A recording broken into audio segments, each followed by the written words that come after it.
ये जो आदि गुरु शंकराचार्य जी थे, शंकर जी के ही अवतारी थे कि जितने भी हमारे प्राचीन मंदिर हुए हैं सभी की जो खोज की थी आदि गुरु शंकराचार्य जी ने की थी। आज से 1300 वर्ष पहले काशी पीठ से होते हिमालय जा रहे थे, जब उन्होंने पूरे भारत को घूमा और वो घूमते घूमते यहाँ पर भी आए और उन्होंने यहाँ पर बैठ के पूरा मेडिटेशन किया, ध्यान किया, महसूस किया इस बात को और फिर उन्होंने कह दिया कि जो भगवान कृष्ण जी ने गीता सुनाई थी वो ठीक इसी जगह पर ही सुनाई गई थी। और ये दोनों सेनाओं के बीच का वो मध्यम स्थान माना जाता है जी, यानी कि सेंटर पॉइंट, कि जब युद्ध के समय में, रण के समय में दोनों सेनाएं यहाँ पर आमने सामने खड़ी थी तो अर्जुन कहने लगे भगवान कृष्ण जी से कि प्रभु मुझे ऐसे स्थान पर लेकर के जाइए। भाई बोले ना बहन प्लीज, मुझे ऐसे स्थान पर लेकर के जाइए जहाँ से मैं दोनों सेनाओं को मध्यम भूमि से देख सकूं। तब श्री कृष्ण जी अर्जुन को इसी स्थान पर लेकर के आए थे और इधर आने के बाद अपने भाई बंधुओं को देख करके अर्जुन को मोह हो गया था जो सामने कौरवों में खड़े थे कि मेरे चाचा, मेरे ताऊ, मेरे भाई, मेरे बंधु, मेरे गुरुजन तो अपने हैं प्रभु, मैं मारूं तो कैसे मारूं। तब भगवान श्री कृष्ण जी ने अर्जुन को कहा था कि अर्जुन आज आप इन कौरवों को मारो न मारो, लेकिन मारे यहाँ पर सभी जाएंगे क्योंकि धर्म और अधर्म का युद्ध था। हे अर्जुन, आज मैं आपको ऐसा दिव्य दृष्टि, ऐसा शक्ति, ऐसा भक्ति देने जा रहा हूँ जो युगों युगों तक मैं आने लो। युगों युगों तक महान ऋषि मुनियों ने मेरे लिए बड़े, मेरे कोई बात नहीं, आप वीडियो में आ रहे हो, आप आ रहे हो वीडियो में, किए गए हैं। कोई बात नहीं, कोई प्रॉब्लम नहीं, तो आप बैठो, नहीं तो इनकी कोई बात नहीं भाई, बोलो ना प्लीज।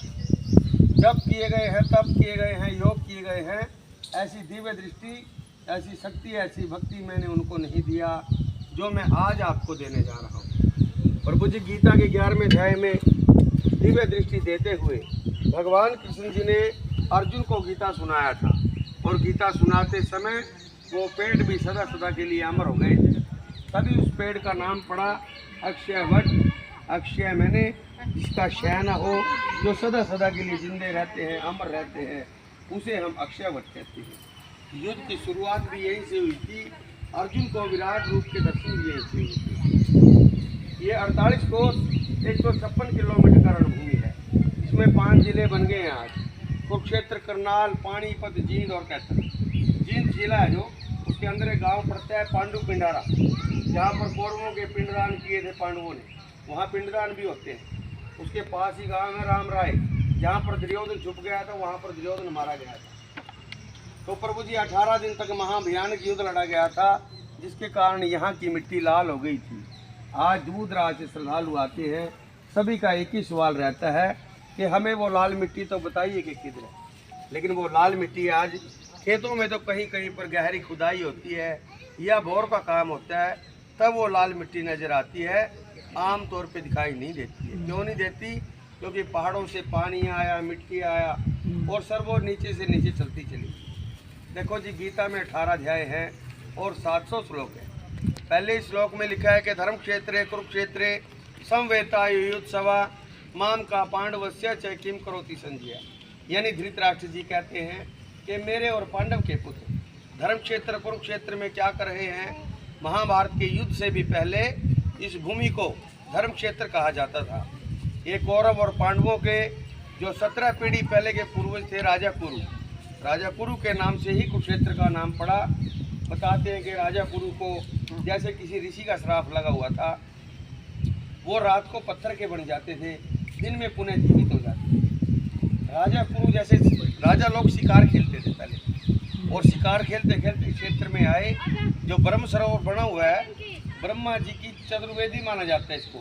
ब्रह्मा जी ने जब सृष्टि की रचना की थी, सभी तीर्थराज उसमें इकट्ठे हुए थे अपना भाग लेने के लिए, सभी देवी देवता।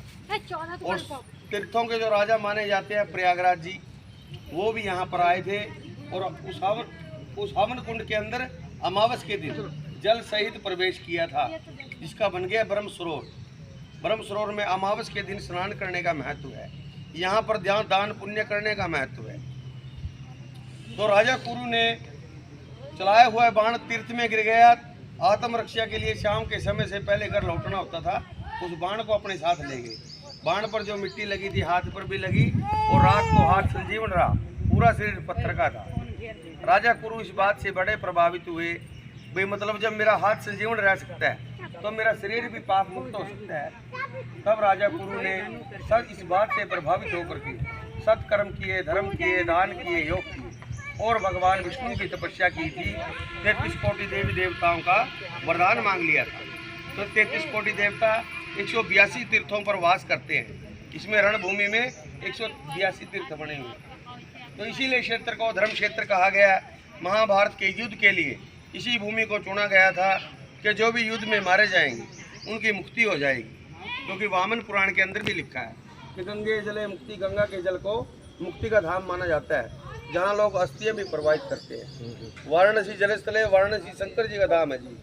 जल और स्थल दोनों प्रकार से कुरुक्षेत्र तीर्था मुक्ति, आंतरिक्ष जलस्थले, आंतरिक्ष जल और स्थल में मोक्ष मुक्ति माना जाता है। यहाँ से अस्थियां फूल गंगा जी, कांसी जी नहीं जाती हैं, यहीं पर तर्पण किया जाता है। ये पवित्र भूमि माना जाता है। तो ये भगवान कृष्ण जी का विराट रूप है। सबसे पहला मुख भगवान का राजा बलि है, नरसिंह अवतार जी हैं, गणेश जी, शंकर जी, श्री कृष्ण जी, ब्रह्मा जी हैं, हैग्री जो घोड़े वाला मुख है, हनुमान जी और परशुराम। 10वां जो अवतार आने वाला माना जाता है, प्रभु जी कल्कि भगवान के रूप में भी माना जाता है, विष्णु के रूप में भी माना जाता है। तो ये ज्ञान सरोवर है, जाते हुए जल का टीटा लगा करके जाए। यहाँ साक्षात भगवान कृष्ण जी ने अर्जुन को भी दर्शन दिया। तो ये अक्षय वट है, इसकी परिक्रमा करते हैं। ओम नमो भगवते वासुदेवाय। बोलिए कृष्ण भगवान की जय, कुरुक्षेत्र धाम की जय। सभी की यात्रा मंगलमय हो। भगवान कृष्ण जी कामना पूर्ण करें सभी की। जो भी अपने मन से श्रद्धा से इस सेवक को जो भी अपनी अपनी तरफ से जो भी सेवा आप देना चाहेंगे दे सकते हैं। सभी का धन्यवाद सुनने के लिए, समय के लिए। पंडित जी, ब्रह्म सरोवर क्यों बना ये बताइए। ब्रह्म सरोवर ब्रह्मा जी की चतुर्वेदी माना जाता है जी। ब्रह्मा जी ने सृष्टि की रचना इसी स्थान से की थी। जितने भी देवी देवता, नाग, गंधर्व, किन्नर, सभी तीर्थराज इसमें इकट्ठे हुए थे। और तीर्थों के जो राजा माने जाते हैं प्रयागराज जी, वो भी यहाँ पर आए थे और उन्होंने जल सहित हवन कुंड के अंदर प्रवेश कर दिया था, जिसका बन गया ब्रह्म सरोवर। जो कौरव पांडव में जो लोग ये क्या मारे गए थे, जो लोग, तो उनका तर्पण कहाँ पे हुआ था। पांडु पिंडारा में। पांडु पिंडारा। हाँ, पांडु पिंडारा। ब्रह्म सरोवर का उससे कोई लेना देना नहीं है। नहीं। अच्छा, ठीक है सर। जी जी, बिल्कुल बिल्कुल। आपको कोटि कोटि नमन है।